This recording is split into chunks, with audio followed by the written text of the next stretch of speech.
Écoute-moi bien. En France, on pense que la moto, c'est soit une BMW GS, soit un TMAX. Mais j'ai regardé les vrais chiffres mondiaux et la vérité, elle fait mal. Une bécane à 2000 balles domine 3 continents et met une raclée à tout le monde. Et nous, on l'ignore complètement. C'est l'histoire d'un braquage industriel qu'on n'a pas vu venir. On croit tout savoir en France. On a cette arrogance typique, hein? On ne jure que par les japonaises ou les allemandes. Honda, Yamaha, BMW. Pour nous, c'est ça la moto, c'est ça le sommet de l'ingénierie, mais j'ai passé des mois à éplucher les vrais chiffres du marché mondial entre 2 vidanges et 3 paquets de clopes. Et ce que j'ai trouvé, la vérité, c'est qu'on est complètement à côté de la plaque. Il y a une bécane qui coûte à peine 2000 balles, qui domine 3 continents entiers et qui humilie Harley, BMW et Ducati réunis par 10 contre 1. Elle est vendue dans 70 pays et la plupart d'entre vous n'en avez jamais entendu parler. C'est l'histoire d'un braquage industriel qu'on n'a pas vu venir. Mais avant de vous dire qui c'est, regardons-nous dans le miroir 2 secondes. Parlons de ce qu'on fait vraiment avec nos motos en France. Soyons honnêtes, le motard français moyen, il fait quoi? Il claque 20 000 ou 25 000 euros dans une BMW Embraer 1250 GS Adventure avec les valises en aluminium et les feux longue portée. Il prend un crédit sur 5 ans pour se la payer. Et ensuite, est-ce qu'il traverse le désert de Gobi? Non. Il fait du boulot dodo, il remonte les fils sur le périphérique ou l'A86. Il reste coincé dans les bouchons parisiens. Ou alors, il sort le dimanche quand il fait beau pour aller boire un café en terrasse et montrer sa bécane aux copains. On achète des machines conçues pour le Dakar pour aller chercher la baguette. Ou pire, on met 15 000 balles dans un TMAX pour faire 10 bornes par jour. C'est du délire. Pendant qu'on joue aux aventuriers du dimanche avec nos crédits à la consommation, il y a 3 milliards de personnes sur Terre qui ont tout compris. Eux, la moto, c'est pas un jouet pour le week-end. C'est pas pour la frime. C'est un outil de survie. C'est du transport quotidien. Et la moto qu'ils ont choisie pour ça, elle coûte le prix de vos options BMW. Elle dure 20 ans et elle vient de mettre une raclée à tous les constructeurs historiques. Alors j'ai classé les 4 plus grands pays producteurs de motos. Pas selon les critères des magazines parisiens, mais selon la réalité du terrain. Là où les motos doivent vraiment bosser, le numéro 4 ne va surprendre personne. Mais le numéro 1, il va vous faire tomber de votre chaise. Pays numéro 4, la Chine, l'échec total. Commençons par eux. Les constructeurs chinois ont essayé de bouffer le marché mondial de la moto exactement comme ils ont bouffé tout le reste, en inondant le monde avec du pas cher. Dans les années 2000 et 2010, c'était l'invasion. Rien qu'en Afrique, on a vu débarquer plus de 160 marques chinoises différentes. C'était la foire à la saucisse. Les prix étaient imbattables. 800 balles, 1000 balles, parfois 1500 pour une moto neuve complète. Sur le papier, c'est génial. Mais il y avait un problème. En fait, 3 problèmes majeurs. Problème numéro 1, la qualité des matériaux. C'était de la camelote. L'acier? On a du chewing-gum. Les cadres se fissuraient, les boulons foiraient dès que tu essayais de les serrer, les chaînes pétaient comme des élastiques. Au Rwanda, ils ont même donné un surnom à ces machines, les motos d'un an. Pourquoi? Parce que après un an, la bécane est bonne pour la casse. C'est fini. Attention, je ne dis pas que la Chine ne sait pas fabriquer de la qualité. Ils assemblent la moitié de l'électronique mondiale. Mais là, ils ont fait une course vers le bas. Ils ont voulu faire le prix le plus bas possible. Et ils ont oublié qu'une moto, c'est pas un jouet en plastique. C'est un véhicule. Ça doit tenir le coup. Problème numéro 2, le cauchemar des pièces détachées. Quand ta moto chinoise tombe en panne, et croyez-moi, elle va tomber en panne, tu fais quoi? Tu cherches une pièce. Et là, surprise! L'usine qui a fabriqué ta moto n'existe plus, ou alors elle existe encore, mais maintenant elle fabrique des mixeurs. Résultat, tu te retrouves avec un tas de ferraille à 1000 balles au fond du jardin. Problème numéro 3. Aucun service, aucun support. Pas de manuel d'atelier, pas de formation pour les mécanos locaux. Débrouille-toi. J'ai lu des témoignages de motards à travers l'Afrique et le verdict est sans appel. Un gars à Lagos, Abdul, racontait « J'ai acheté 3 motos chinoises. Elles ont toutes lâché en un an. Je suis passé sur une indienne, 5 ans. Zéro problème. » Le résultat de cette inondation de 160 marques chinoises, la plupart ont disparu, écrasées, balayées par des entreprises qui ont compris que le pas cher ne suffit pas si la moto ne démarre pas le matin. La Chine a joué sur le prix et elle a perdu. Et au pays numéro 3, l'Italie, la catastrophe de luxe. Bon, soyons sérieux 2 minutes, les motos italiennes sont magnifiques. absolument sublimes. Ducati, Aprilia, MV Agusta, ce sont des œuvres d'art. Quand j'en ai une sur le pont, je prends le temps de l'admirer. C'est beau, c'est racé, ça chante. Mais voilà le problème. C'est conçu pour des gens qui ont 20 000 ou 25 000 euros à flamber dans un hobby. À l'échelle mondiale, c'est une blague. Problème numéro 1, le prix. Une Panigale ou une Multistrada, ça coûte le prix d'une maison dans la moitié du monde. Tu n'achètes pas un moyen de transport, tu achètes une sculpture pour ton salon. C'est du garage art, pas de la bécane utilitaire. Problème numéro 2, c'est ingérable dans la vraie vie. Parlons mécanique, c'est mon rayon. Une Ducati.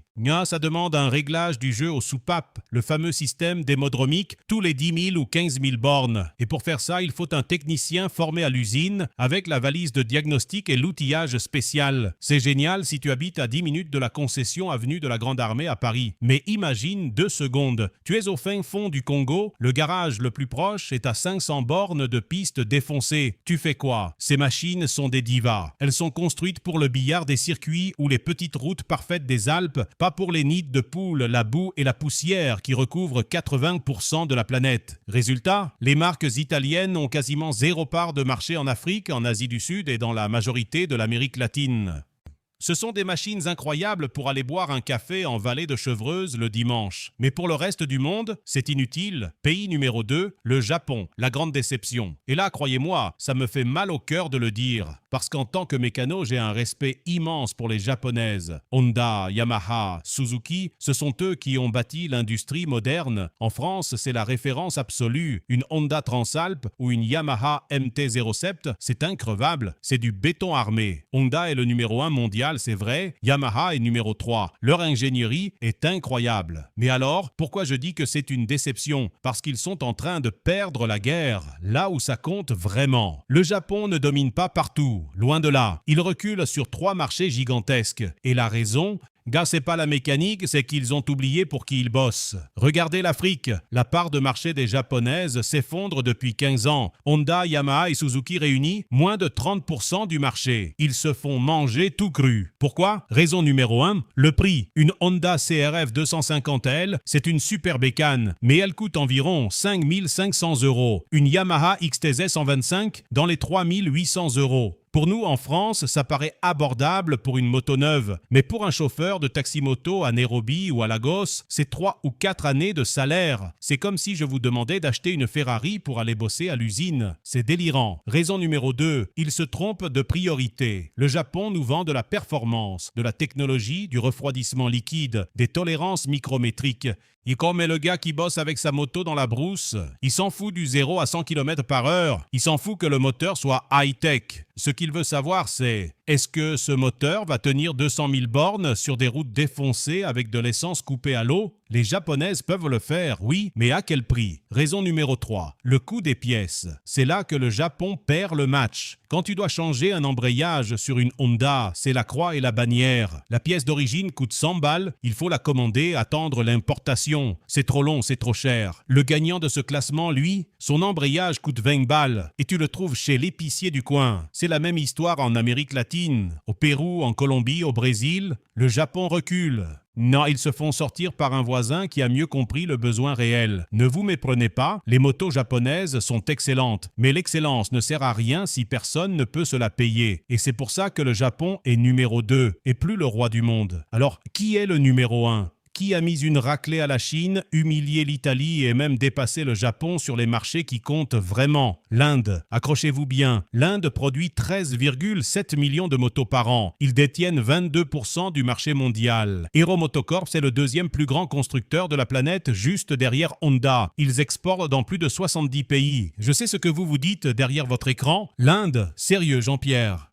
Des Royal Enfield qui pissent l'huile et qui vibrent tellement que tu perds tes plombages? Arrêtez avec vos clichés des années 70, la réalité a changé. Regardez les chiffres. En Afrique, c'est un massacre. Les constructeurs indiens contrôlent comme la majorité absolue du marché. Dans certains pays comme l'Ouganda, Bajaj détient plus de 80% des parts de marché. 80%. C'est pas un monopole, c'est une hégémonie. En France, on rêve de la Honda Africa Twin, cette grosse cylindrée à 15 000 balles taillée pour le désert. Laisse-moi rire. La vraie reine de l'Afrique, c'est pas la Honda, c'est la Bajaj Boxer. Si tu vas au Kenya, en Tanzanie, au Ghana et que tu vois un taxi-moto, il y a 9 chances sur 10 que ce soit une Bajaj ou une une TVS. Au Nigeria, la plus grosse économie d'Afrique, c'est pareil. La Bajaj Boxer n'est pas juste une moto là-bas.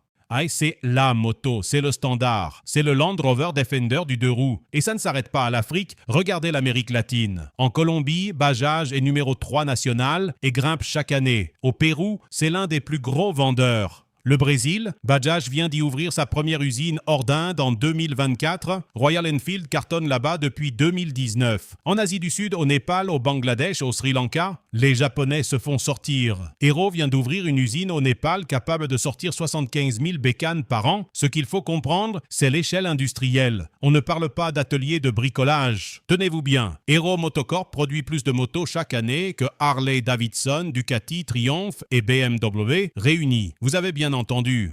Mettez toutes les marques de prestige européennes et américaines dans un sac et Hero produit encore plus de volume qu'eux. Et la différence avec la Chine, c'est que l'Inde n'a pas gagné en vendant de la camelote jetable. Ils ont gagné en construisant des tanks. Ils ont écrasé les 160 marques chinoises dont je vous parlais tout à l'heure. Non pas parce qu'ils étaient moins chers, mais parce que leurs motos survivaient là où les Chinoises mouraient. L'Inde a battu la Chine. L'Inde a battu l'Italie. L'Inde est en train de battre le Japon, pas dans les concessions climatisées de Paris ou de Lyon, mais dans le monde réel, là où 3 milliards d'êtres humains ont besoin de se déplacer pour vivre. Alors, comment ils ont fait? Comment l'Inde a réussi là où la Chine a échoué et où le Japon recule? C'est simple, ils ont posé la bonne question.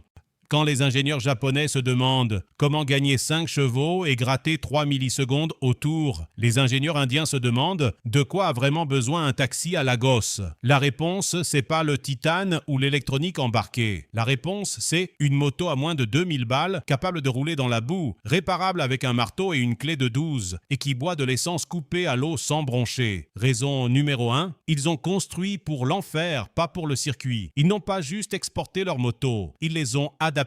Suspension renforcée pour encaisser les nids de poules gros comme des baignoires. Selles rallongées pour transporter toute la famille ou 3 sacs de riz. Filtres à air conçus pour la poussière extrême. Moteur à faible compression qui accepte du carburant de mauvaise qualité. C'est de la mécanique agricole noble et robuste. Raison numéro 2, l'écosystème. Et là, en tant que mécano, je tire mon chapeau. Bajaj n'a pas juste largué des conteneurs sur le port. Ils ont inondé le marché de pièces détachées. Ils ont formé des dizaines de milliers de mécanos locaux. Avec une Honda, si tu casses, tu attends la pièce 3 semaines. Avec une Bajaj, la pièce est sur l'étagère de l'épicier du village d'à côté. Il y a plus de 3000 centres de service Bajaj rien qu'en Afrique. C'est ça la vraie force de frappe. Pas de valise électronique, pas d'outillage propriétaire, juste de la mécanique accessible. Laissez-moi vous raconter une histoire pour que vous compreniez. J'ai parlé avec un chauffeur de taxi-moto à Kampala en Ouganda.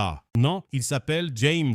Sa Bajaj Boxer affichait 180 000 bornes au compteur. Moteur d'origine jamais ouvert. Il m'a dit un truc qui m'a cloué le bec. Cette moto a payé ma maison, elle a payé l'école de mes gosses. C'est tout ce que j'ai. Voilà la différence. On ne parle pas de jouets pour aller faire le kéké sur la Côte d'Azur. On parle de gagne-pain. C'est pour ça que l'Inde a gagné. Ils ont compris que pour 3 milliards de personnes, la moto n'est pas un loisir, c'est la vie. Alors, pourquoi nous, les Français, on continue d'ignorer ces machines? Je vais vous le dire, c'est notre ego. En France, on a cette maladie du c'est cher, donc c'est bien. On achète une image, pas une fiche technique. Soyez honnête 5 minutes. Si je vous donne 5000 balles, là, tout de suite, vous faites quoi?